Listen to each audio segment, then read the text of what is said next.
आप सभी को नमस्कार।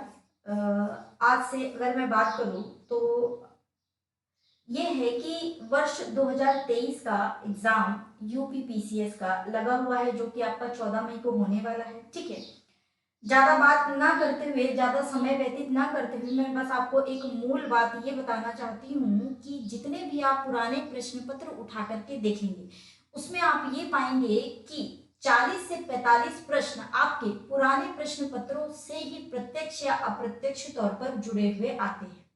ठीक है, अब चूंकि पुराने प्रश्न पत्र 20 से लगभग 22 वर्षों की अगर मैं बात करूं या 18 से 20 वर्षों की हम बात करें तो सबके पास उपलब्ध नहीं होते हैं। ठीक है, तो करना क्या है, करना कुछ नहीं है, बस डेली आपको इस प्लेटफॉर्म पर 8 से 10 मिनट का 2 से 3 वीडियो आया करेंगे।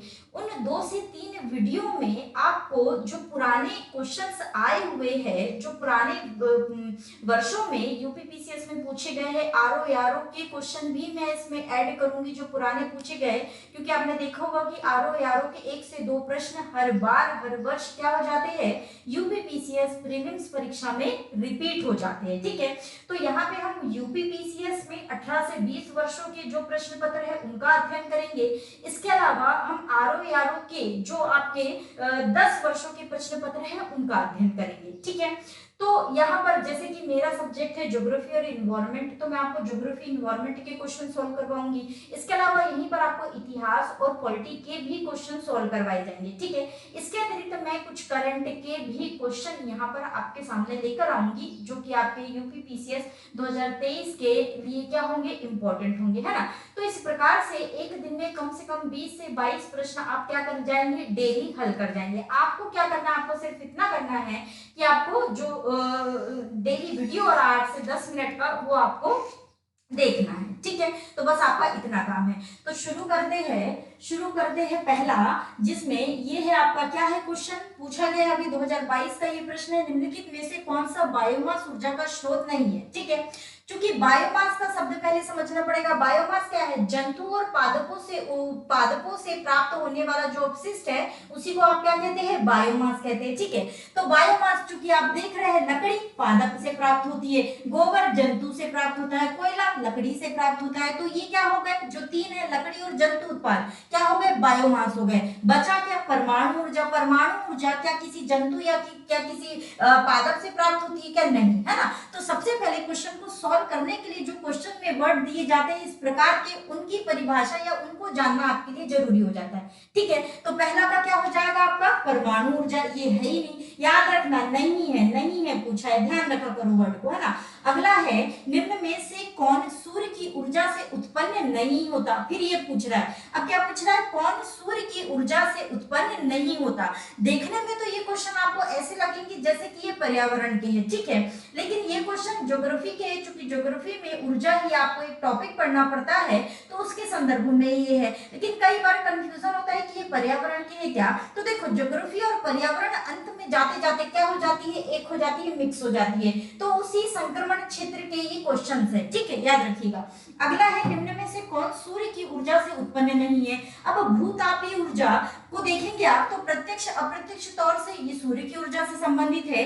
नाभिकीय ऊर्जा को आप देखेंगे तो नाभिकीय ऊर्जा खनिजों के विखंडन और संलयन से उत्पन्न होती है। यूरेनियम, प्लूटोनियम, थोरियम जैसे जो खनिज है उनके विखंडन से इनका क्या किया जाता है, इनकी उत्पत्ति की जाती है। तो इसलिए यहाँ पर ये क्या, इसका सूर्य से कोई संबंध है नहीं, तो इसका आंसर क्या हो जाएगा, नाभिकीय ऊर्जा ही। इसके अलावा पवन ऊर्जा प्रत्यक्ष अप्रत्यक्ष तौर पे सूर्य पर निर्भर है। बायोमास ऊर्जा प्रत्यक्ष अप्रत्यक्ष तौर पे किस पर निर्भर है, सूर्य पर।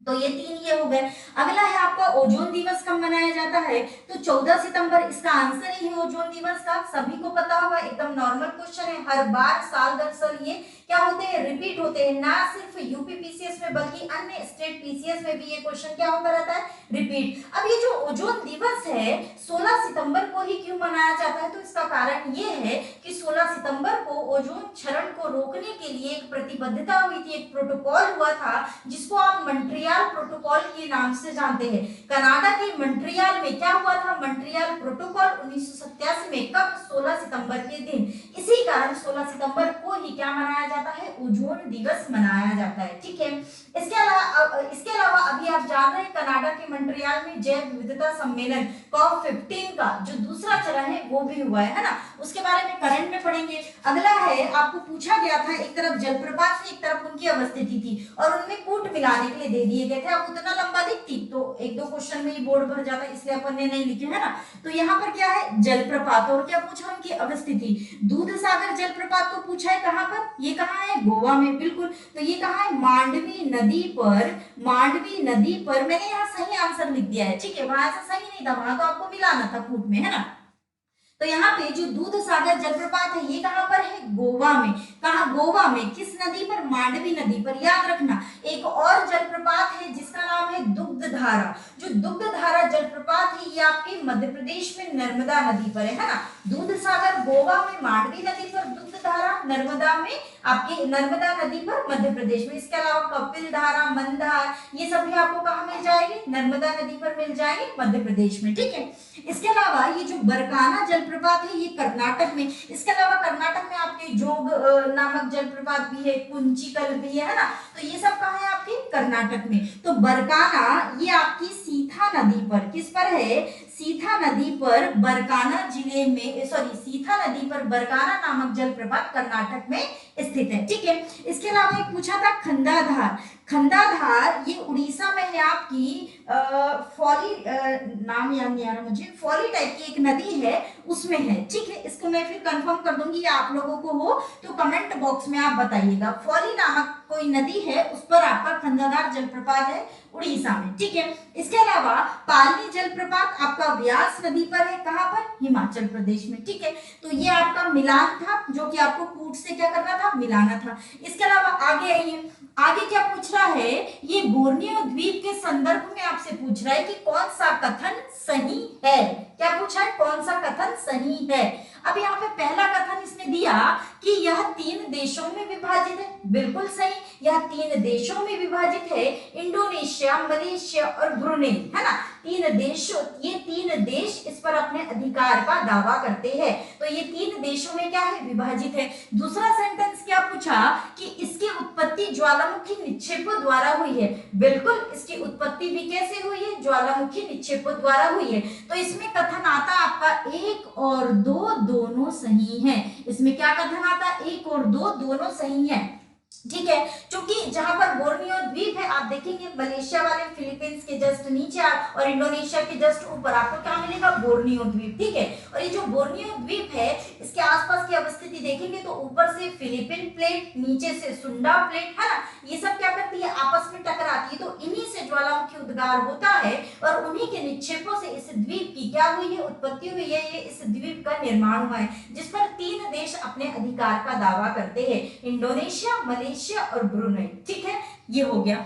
अगला आपसे पूछा था क्रांति। देखो भूगोल में मैंने क्रांति पूरा विस्तार में पढ़ा है, कौन सी किसकी क्रांति है, ज्योग्राफी की क्लास में।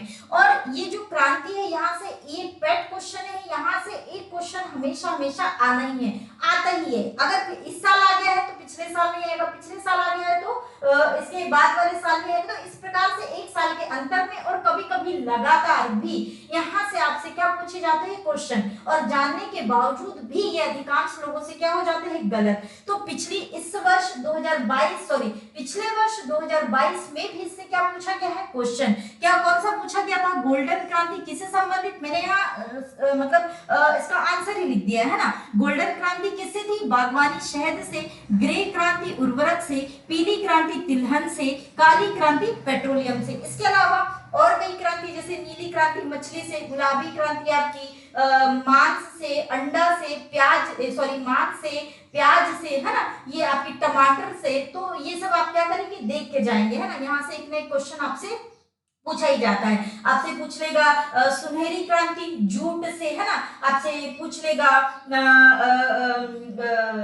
सुनहरी क्रांति जूट से। इसके अलावा मुझे ध्यान भी नहीं आ रहा है, और भी कई क्रांतियां हैं ऐसे जो आपसे लगातार पूछी जाएगी, तो आप पढ़ के जाना, है ना। इसके अलावा अगला पूछा था प्रसिद्ध रुर कोयला क्षेत्र कहाँ स्थित है। तो इसका भी आंसर ये भी मैंने आपको पढ़ाया हुआ है ज्योग्राफी में, कहाँ पर है, जर्मनी में, ठीक है। जर्मनी में रुर नदी का जो क्षेत्र है वहां पर कोयला पर्याप्त मात्रा में पाया जाता है, इसलिए उस क्षेत्र को क्या बोला जाता है, जर्मनी के रुhr कोयला क्षेत्र। और भारत का जो रुhr प्रदेश है वो कौन सा क्षेत्र कहलाता है, छोटा नागपुर पठार का क्षेत्र। ये क्वेश्चन भी आपसे पूछा गया है, छोटा नागपुर पठार के क्षेत्र को भी क्या कहा जाता है, भारत का रुhr प्रदेश। यानी कि जो दशाएं जर्मनी में रुhr नदी के आसपास के क्षेत्र में है, वही दशाएं भारत में छोटा नागपुर पठार के क्षेत्र में, इसलिए उसको क्या कहा गया, भारत का रुhr प्रदेश। ठीक है, ये हो गया।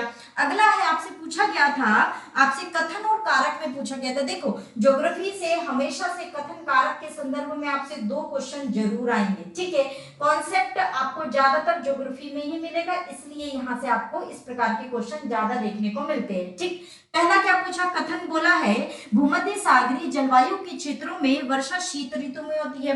बिल्कुल सही बात है, जो भूमध्य सागरीय क्षेत्र है मतलब भूमध्य सागर के आसपास का क्षेत्र, दोनों गोलार्धों में 30 से 45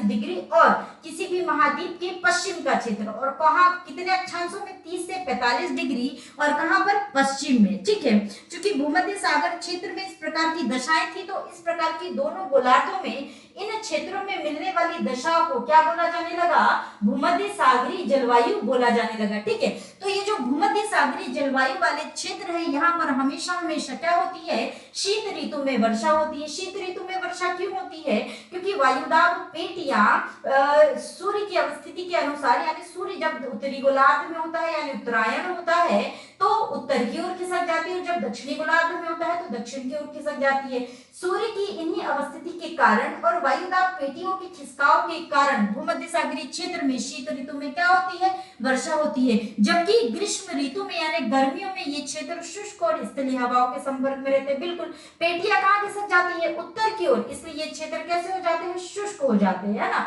तो दोनों कथन सही है, और कथन ए कारण आर की क्या कारण आर कथन ए की क्या करता है, सही व्याख्या करता है। तो इसका आंसर था आपका जिस कूट में दिया गया था, अगर मेरे हिसाब से बात करें तो ए मतलब आंसर इसका ये दिया गया था, मतलब उत्तर इसका ये है कि कथन और कारण दोनों सही है, और ये इसकी क्या करता है, सही व्याख्या करता है। ठीक है, तो इतनी बात, लगभग 8 क्वेश्चन आज हमने करे। इसके अलावा बाकी और 8 से 10 क्वेश्चन आपको अगले वीडियो में आपको मिल जाएंगे। ठीक है, आपको कैसा लगा, अच्छा लगा तो आप लाइक करिएगा, शेयर करिएगा, और आप कुछ आपको पूछना है या कुछ और है तो आप उसको कमेंट भी कर सकते हैं। ठीक है, तो चलिए आज के लिए बस इतना ही रखते हैं।